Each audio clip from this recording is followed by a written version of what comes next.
Oh, this video is going to be a guide on how to embed Wren into a C++ application.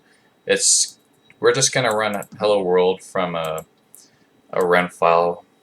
I mean, we're not even going to have a Wren file. We'll do it all inside of the C file because I don't want to make a video about, importing the file and all that stuff because I'd have to make my own function and it seems a little excessive, but we'll start with the actual just making a normal C++ file.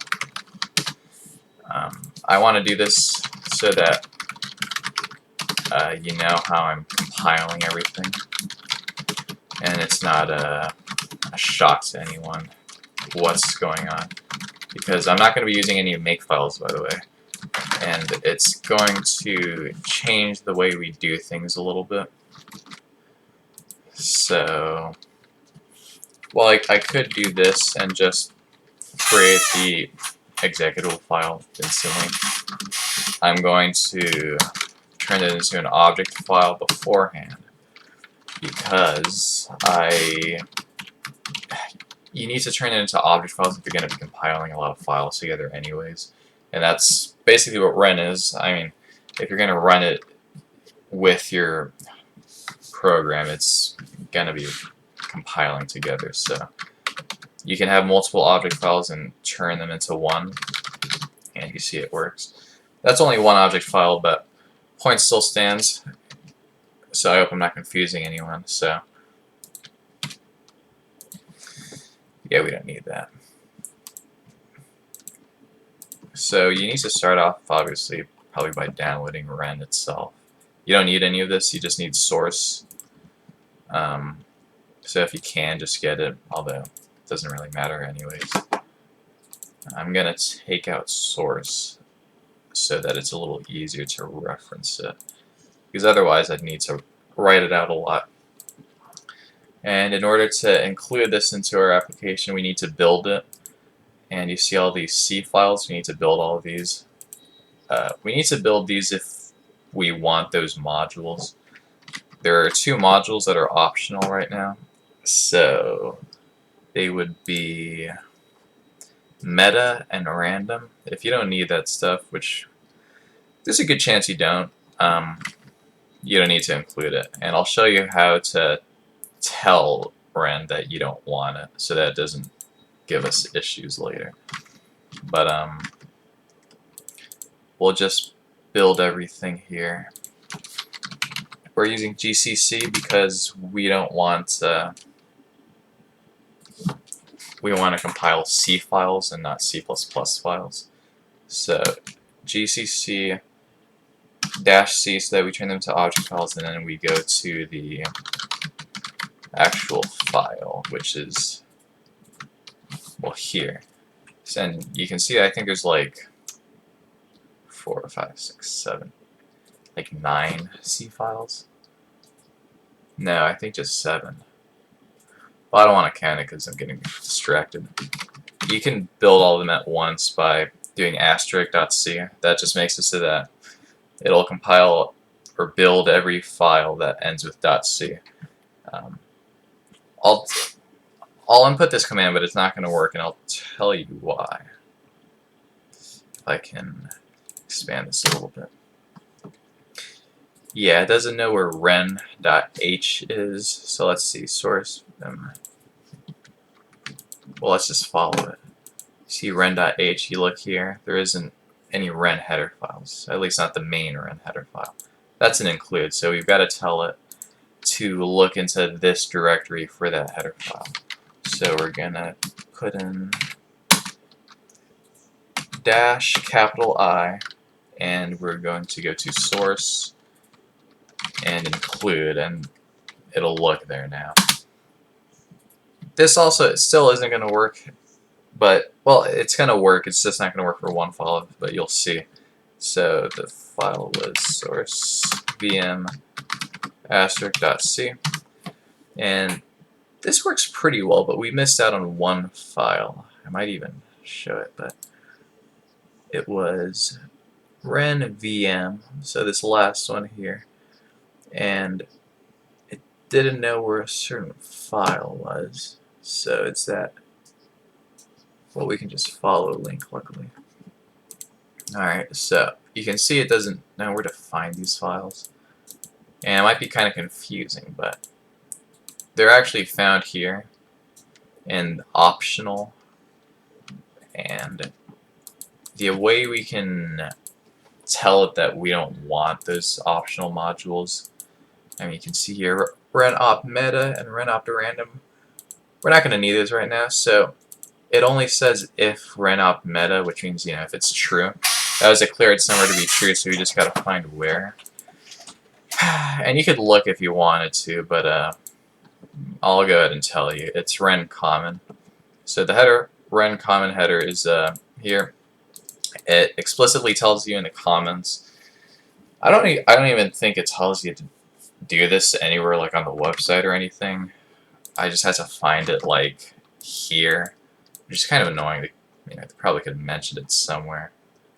But yeah, the VM includes a number of optional modules. You can choose to include these or not. By default, they are all available.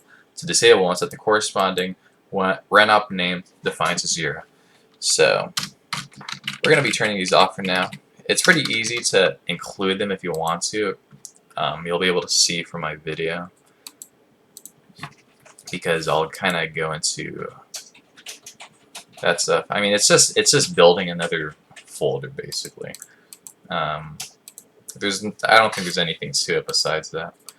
I mean, if there is, tell me, because that might be kind of important. But now we're just going to go ahead and build this, which is the only one that wasn't built was renvm.c.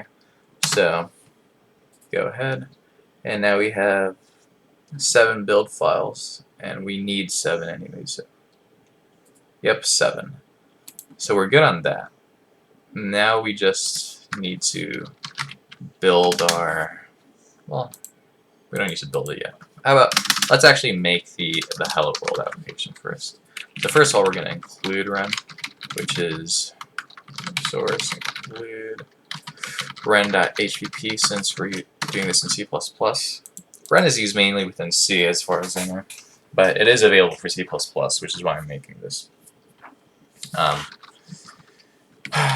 And now you can see it recognizes that stuff. So Wren config, let's do config.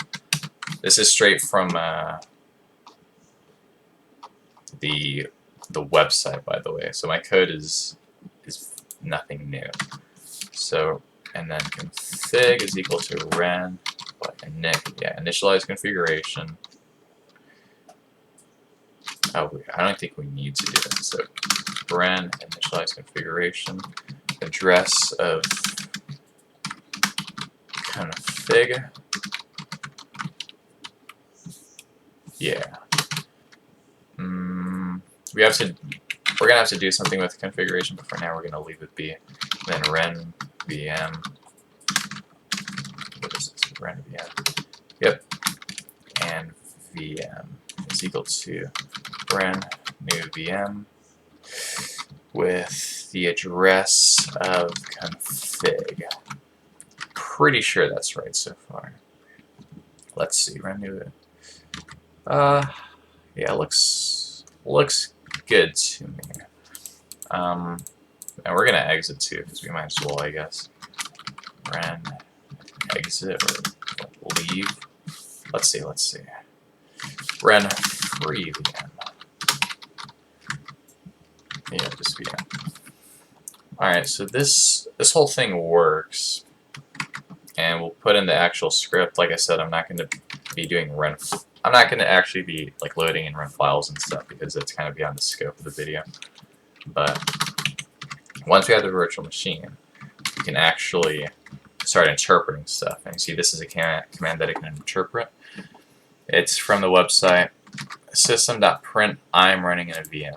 So that's what it should do. So let's go ahead and run that. So G++, let's give it a -o so that it has a name, I guess. Let's call it Wren test.exe. And we're going to include all the files now. Well, actually, no, we forgot to build them, I bet. So main.c main.cpp. Alright, yeah, we have that. So, g++ wren test.exe and main.o wren highway.o wren core.o wren debug.o wren primitive.o wren utils.o wren value.o wren vm.o, and we have them. This is going to be kind of a bummer to see, but it doesn't actually print anything. So the configuration has a function that it uses to print stuff, and currently its function is not initialized. So we'll go to where it actually says that stuff. Let's see, load fn. Right. And that's not here. Yeah, let's go here, where we're actually supposed to find it. Alright. So here it actually will explicitly tell us, or an example of this, I guess. Let's do a load module.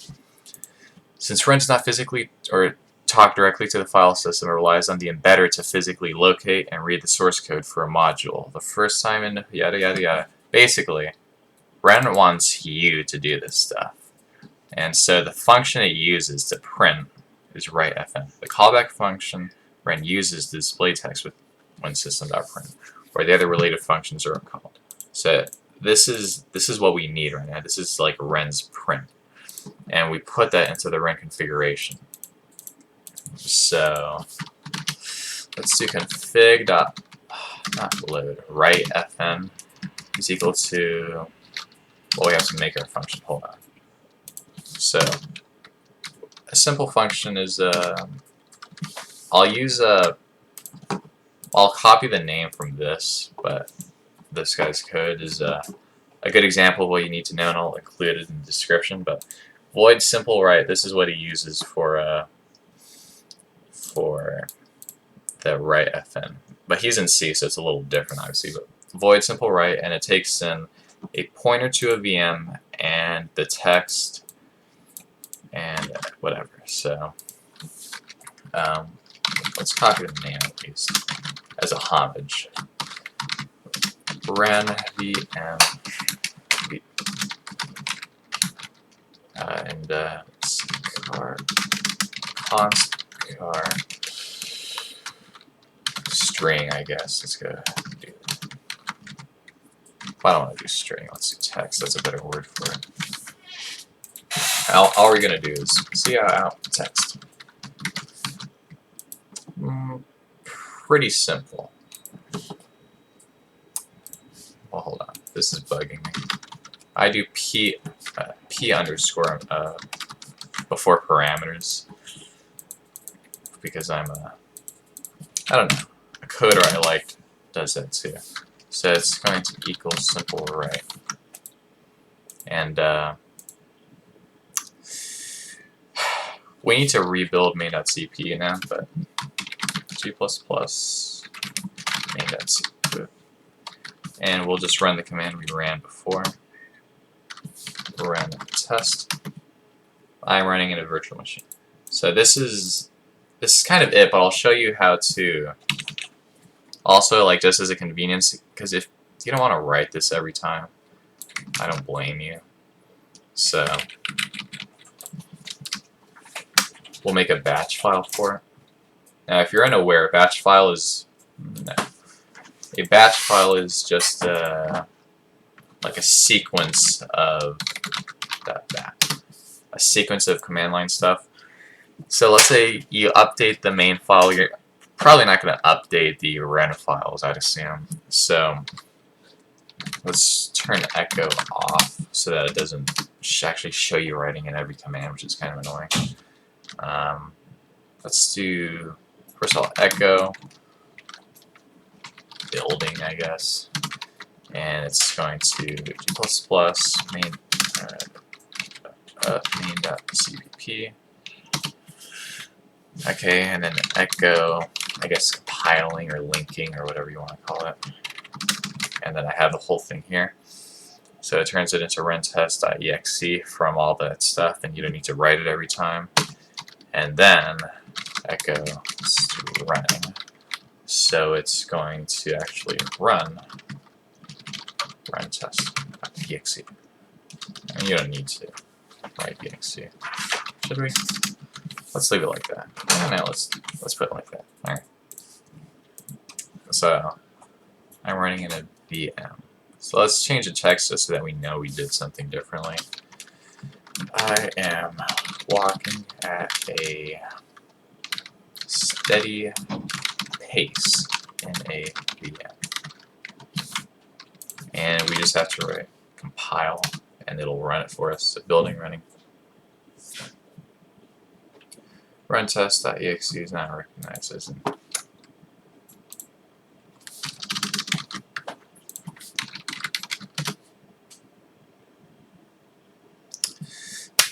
my bad. Okay, a little embarrassing, but I mean we're good. We're good. I'm walking at a steady pace in a VM. Well, it's all pretty good. Like I said, this isn't like a good example of like an actual application. You would use files like this guy did. So hello.wren, and he has his own little thing here. But we don't have that yet. If you want to figure out how to do that, he has his own thing. You just have to translate from C to C++. I've been using Wren for like the past 2 days because I've been bored, but I mean that's all I have to say regarding the matter, I guess. If you want to do more, go on the website, and it gives you things to do. It tells you about slots and whatnot, and exchanging data between the two. You do have to look into the code a bit, but this code is very nice to look at, to put it lightly. This documents pretty much everything. I mean, this is nice stuff. So I think here is a lot of these functions you need to make yourself. I don't know if you need to write all of these, but yeah. So we already wrote write fn. That was pretty simple. The load module is what you would use to actually load files, but regardless, if you want to figure out how to do it, I might write some stuff on GitHub, but in the meanwhile you can try yourself, or you can ask me to help you. Thank you for watching.